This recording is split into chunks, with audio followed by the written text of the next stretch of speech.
Number 2, Steve from Livermore, California. Condi's speech was very presidential. Even MSNBC thought it was exceptional. I think that was the only black speech they showed, right? I mean, really, in the guise of being racial champions, I think that'll show you when you're screwed up, that you have a premise problem. When in the guise of being defenders of a race, you don't show them. Anyway, Condi, they had the show. She was able to express and articulate the American dream. You know what the problem is right now? The American dream is in the hands of American daydreamers. That's the problem. We're not getting REM sleep here sociologically. We're getting cat naps. And indeed, many people seem to have been American dreaming till around noon.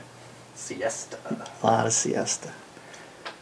With great compassion while tackling the economic crisis and foreign policy. The RNC had some pretty impressive speakers. Do you think Obama is shaking his boots? No, not at all. He's ahead right now. I think he'd be shocked if he lost. But that's what happens, man, when you let too many people on the teat. Let's face facts. The American entitlement teat is now more crowded than a Tokyo subway car at 5:30 p.m. They're jamming them in.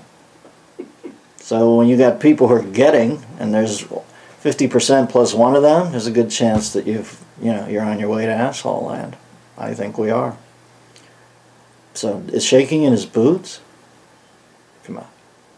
Do you think he even has a millisecond where he thinks he's going to lose?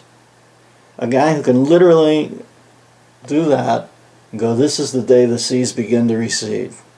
Think he's quaking in his boots? No. This has got to be one of those. I read a great article called The Shy Tory Syndrome, where when Neil Kinnock, who was the compassionate liberal in the race in Britain, went up against John Major, that Kinnock was up by 6 or 7 points, and then Major, obviously, his party won. And people couldn't quite figure it out. Why did the polling fall apart?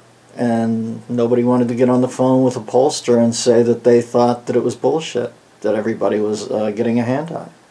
They felt it made them look not compassionate, put them in harm's way. Like somebody called their name, their number, knew their name. They weren't going to go on record with that.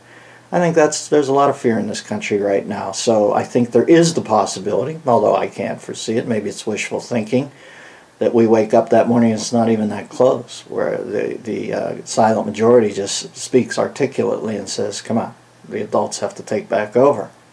At this point, if I had to guess, what is it, 60 days out? I don't think so. I think this country's in deep, deep trouble.